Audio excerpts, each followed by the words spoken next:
السلام عليكم ورحمة الله وبركاته. نحمده ونصلي على رسوله الكريم، أما بعد فقد قال الله تبارك وتعالى في كتابه المجيد والفرقان الحميد: أعوذ بالله من الشيطان الرجيم، بسم الله الرحمن الرحيم، الذي خلق الموت والحياة ليبلوكم أيكم أحسن عملا. معزز محترم سامعین اکرام، حاضرین مجلس، دینی اور اسلامی بھائیو، آج کے درس کا موضوع ہے اللہ تعالیٰ کو کس طرح کے اعمال پسند ہیں، کس طرح کی نیکیاں پسند ہیں. یہ بہت ضروری ہے جاننا کہ کس طرح کے اعمال کو اور کس طرح کی نیکیوں کو اللہ پسند کرتا ہے.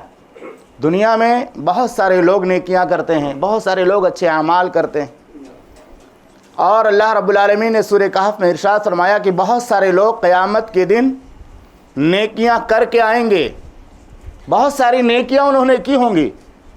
اللہ تعالیٰ فرماتا ہے قرآن مجید میں کہ وہ لوگ قیامت کے دن خسارہ پانے والے ہوں گے. فَلَا نُقِيمُ لَهُمْ يَوْمَ الْقِيَامَةِ وَزْنًا.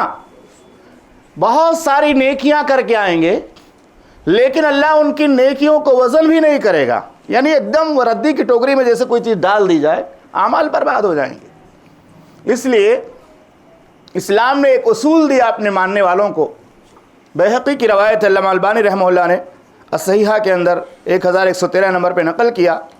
محمد رسول اللہ صلی اللہ علیہ وسلم نے فرمایا: ان اللہ یحب اذا عمل احدکم عملا ان یتقنہ.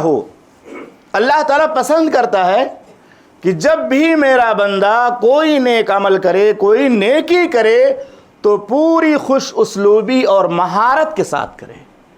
ایسے نہیں ایسے کر لیا بس، لوگوں کو دیکھتا ہے کرتے ہوئے کوئی عمل کر لیا، ایسا نہیں ہونا چاہیے. خوش اسلوبی اور مہارت کے ساتھ کرے، یعنی وہ عمل اللہ کی رضا کے لیے، محض اللہ کی خوشنودی کے لیے کرے، اور وہ عمل جس طریقے پر کرنے کی محمد رسول اللہ صلی اللہ علیہ وسلم نے تعلیم دی ہے اس طریقے پر کرے. بہت سارے لوگ ہیں دنیاوی معاملات میں بہت ہوشیار ہوتے ہیں، دنیا کے کاموں کے لیے بڑی مہارت حاصل کرتے ہیں. ڈرائیونگ سیکھنا ہے، کچھ اور کرنا ہے، باہری ملک میں کسی اور ملک میں اچھی نوکری مل گئی تو زبان بھی سیکھ لیتے ہیں. 2-3 مہینے کے اندر پوری اچھی زبان سیکھ لیتے ہیں، فراٹے کے ساتھ بولتے ہیں. لیکن ہمارے دین کے اندر، ہمارے دین کو سمجھنے کے لیے جو ہماری عربی زبان ہے، اور عربی کے بعد سب سے زیادہ ذخیرہ اردو زبان میں. اگر عربی سیکھنی مشکل ہے تو کم سے کم آدمی اردو سیکھ سکتا ہے. تو میں مثال دے رہا ہوں کہ دنیا کمانے کے لیے، دنیا کی ترقی کے لیے کتنے لوگ دوسروں کی زبان بھی سیکھ لیتے ہیں لیکن اپنے دین کی بنیادی باتوں کو سیکھنا نہیں چاہتے. محمد رسول اللہ صلی اللہ علیہ وسلم نے فرمایا اللہ تعالیٰ اس بات کو پسند کرتا ہے کہ جب بھی بندہ کوئی نیکی کرے، کوئی عمل کرے، تو اسے چاہیے پوری مہارت کے ساتھ کرے. مہارت کا مطلب کیا ہوتا ہے؟ شریعت کا علم حاصل کرے. نماز کس طرح پڑھنی ہے، محمد رسول اللہ صلی اللہ علیہ وسلم نے نماز پڑھنے کا کیا طریقہ بتایا ہے. آپ صلی اللہ علیہ وسلم کی جو حدیث ہے صلو کما رأیتمونی اصلی، صحابہ کو خطاب کر کے آپ نے فرمایا تھا کہ اے میرے صحابہ، تمہاری نمازیں مقبول تب ہوں گی جب تمہاری نمازیں میری نماز کے مطابق ہوں گی. آج نبی صلی اللہ علیہ وسلم کی نماز احادیث کے اندر موجود ہے، صحیح احادیث کے اندر آپ صلی اللہ علیہ وسلم کی نماز کی ساری کیفیت موجود ہے. تو اگر ہم نماز پڑھتے ہیں تو ہمیں اس نماز کو اللہ کی رضا کے لیے پڑھنا چاہیے، اور دوسری بات یہ کہ وہ نماز اسی طریقے پر پڑھنی چاہیے جو طریقہ محمد رسول اللہ صلی اللہ علیہ وسلم نے بتلایا. آج آپ سماج پر نظر ڈالیں، معاشرے پر نظر دوڑائیں، کتنے لوگوں کو نماز کی پوری دعائیں بھی نہیں یاد ہوتی ہیں. زندگی گزر جاتی ہے، دنیا میں بہت کچھ حاصل کر لیا، دنیا میں رہتے ہوئے دنیا کے لیے بہت کچھ کر لیا، لیکن اپنی آخرت کو بنانے کے لیے، سنوارنے کے لیے نماز کی دعائیں نہیں یاد کر پاتے. اور اگر دعائیں کسی طرح یاد بھی ہو جائیں تو اس کا معنی نہیں سیکھ پاتے کہ دعاؤں کے اندر معنی کیا ہے، مطلب کیا ہے. تو یہ محمد رسول اللہ صلی اللہ علیہ وسلم نے ایک اصول بتایا کہ جب بھی کوئی نیکی کرو تو مہارت کے ساتھ کرو، کم کرو لیکن اچھے انداز سے کرو. قرآن مجید میں رب العالمین نے کہیں یہ نہیں بیان کیا کہ تم میں سب سے اچھا عمل ہے جو بہت زیادہ نیکیاں کرنے والا ہو. اور بھی دوسرے مسلک کی مسجدوں میں، دوسرے جگہوں پہ آپ جائیں دیکھیں نا، ہم سے زیادہ نیکیاں کرتے بہت سارے لوگ، نماز پہ نماز، تلاوت پہ تلاوت. میں غلط نہیں سب کو کہہ رہا ہوں، لیکن مثال دے رہا ہوں.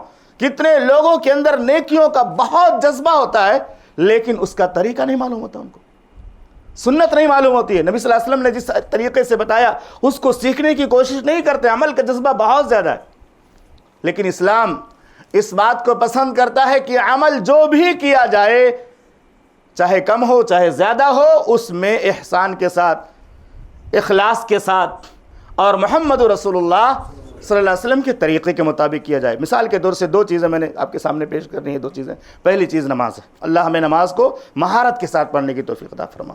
ورنہ قرآن میں وضاحت کے ساتھ اللہ نے فرمایا فویل للمصلین، نمازیوں کے لیے تباہی ہے، ویل ہے.